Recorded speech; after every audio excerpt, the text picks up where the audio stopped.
Hi, I'm Nikki from Find Me Crafting. We are just weeks away from summer vacation, and that means it's time to bust out a book pillow.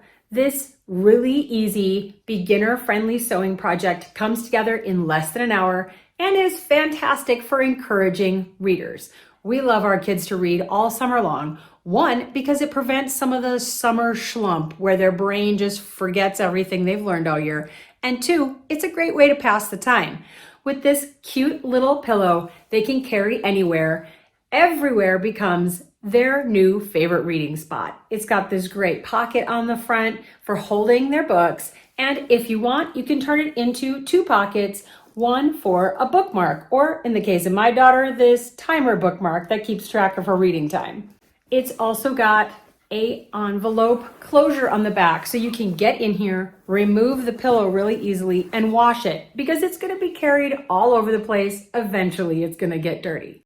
They're a great gift for kids, grandkids, nieces and nephews. Everybody's going to want their very own. Come on, I'll show you how. Let's talk about what you're going to need for supplies. We do need some fabric. I'm using 100% cotton and I'm using 3 different prints. You could choose to use the same print for all of it, or just 2, or like me, 3. I'm gonna have the front and back of the pillow be the same fabric. So in order to do that, you would need 1 piece of fabric for the front. That's gonna be cut to 18 inches by 18 inches. Because we're creating an envelope back, which means it will have that flap in the middle that you can open up, you need 2 pieces for the back, and they are both going to be cut to 12 inches by 18 inches. The fabric for the pocket itself needs to be cut to 22 inches by 18 inches. I'm using a 3rd print for the handle that goes on top and the binding pretty piece that goes on the top of the pocket. The handle piece needs to be cut to 4 inches wide by 8.5 inches tall. And if you're adding a binding to the top of the pocket, that needs to be cut to 4.5 inches wide by 18 inches long. You're going to want some fusible fleece. That is a fleece interfacing that has adhesive on the back that you can iron on. You need 2 pieces. One should be cut to 18 inches by 18 inches, and the second should be cut to 11 inches by 18 inches. You need the actual pillow, the pillow form that's going to go inside. This is an 18-inch by 18-inch pillow form.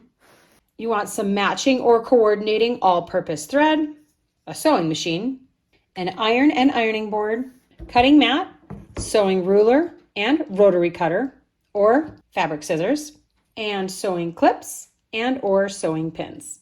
I'm going to start by preparing the binding for the top of the pocket. I'm going to get that ready along with the handle that goes on top. And these are going to be prepped almost exactly the same way. I'm going to fold the wrong sides of the fabric together, line up the edges, and iron that. Then you want to open the fabric up and you want to fold one of the long sides up to meet that crease that you just made and iron it again. Then you want to flip it around, do the same thing on the other side where you fold up the long side to just barely meet that crease in the middle and iron it.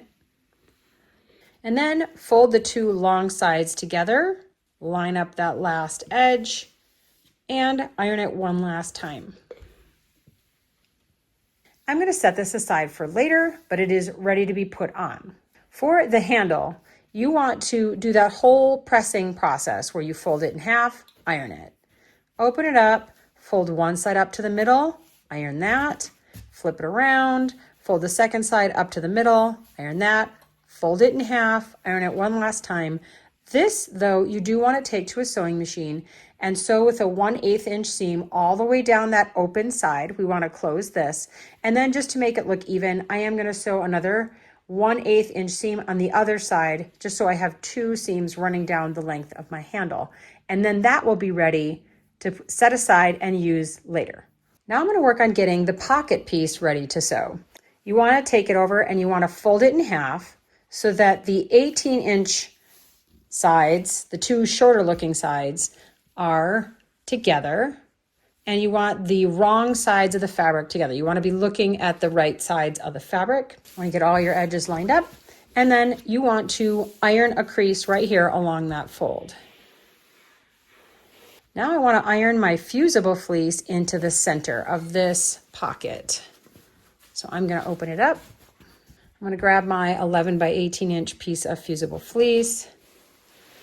And I want to have the edge of my fusible fleece right at where I just ironed my fabric, right where I just put that crease. So I'm going to put that inside my fabrics. I'm going to fold my fabric back over the top, and I'm going to flip it over so that the adhesive side of the fusible fleece is what is closer to the top in my fabric. And then I'm just going to iron that in place. I want to attach my fusible fleece in the center of my two pieces of folded over fabric.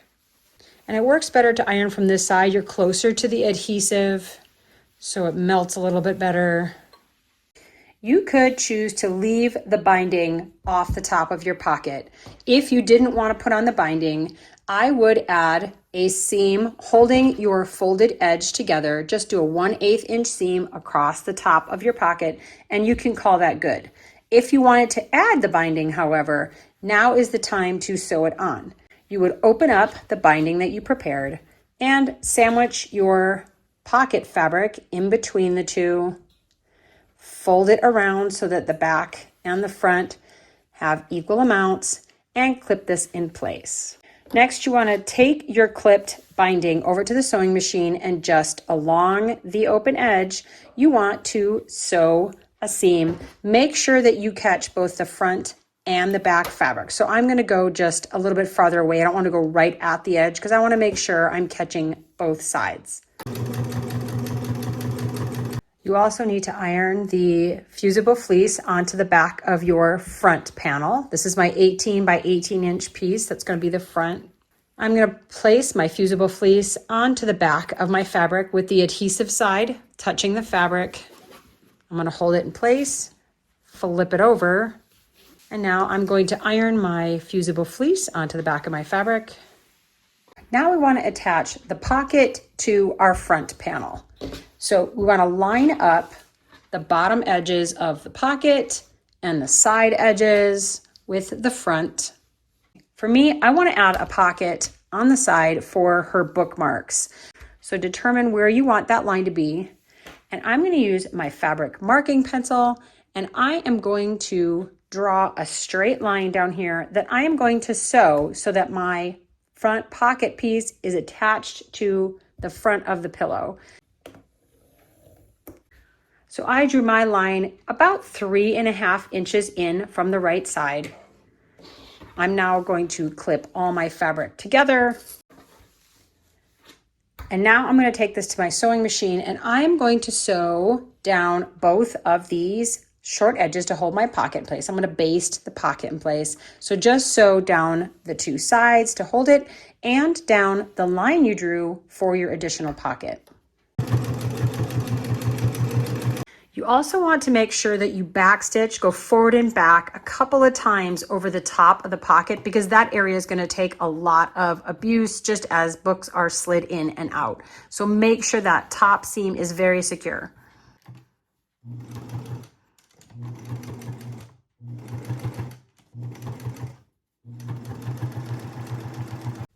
Now we have all of the components ready to sew together. I am going to mark the center of my fabric so I know exactly where it is, so I can try to center up my handle. I fold it in half, line it all up, and right here at my crease, I'm going to make the tiniest little cut of fabric. But when I open it up, now at the top, I can tell you exactly where the center is. And I'm going to center my handle right around that center area. I want to line up my raw edges with the raw edge of my front panel. Make sure not to twist it. You want it to be facing the right way. I'm going to clip that in place. And we want the handle itself hanging down here onto the front panel. I am going to double check the distance from my center mark to the edge of my handle. Make sure that that is the same on both sides.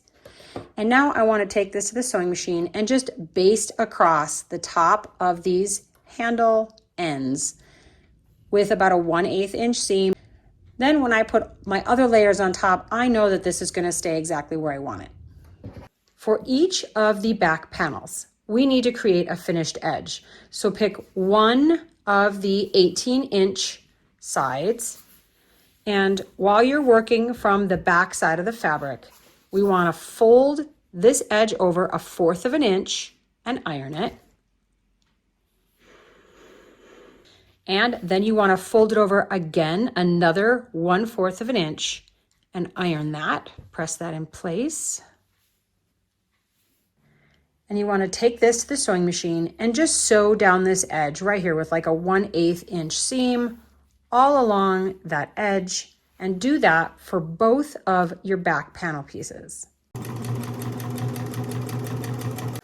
I'm going to have my front panel face up. I'm going to layer on my back panel. I found my finished seam. I'm going to put that toward the middle of my front panel, and I want to line up these top edges and clip that in place.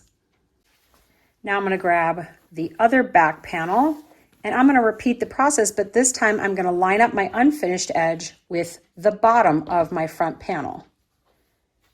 We want this back edge to overlap the front edge, but make sure you have the finished edges, the ones that you sewed, toward the middle of the front panel, and clip that in place. Now it's time to sew around the entire outside, all 4 edges, with a 3/8 inch seam. You want to remove the bulk of the fabric from each of your corners by cutting on a diagonal right across here. Do not cut your stitch line, but cut right up next to it.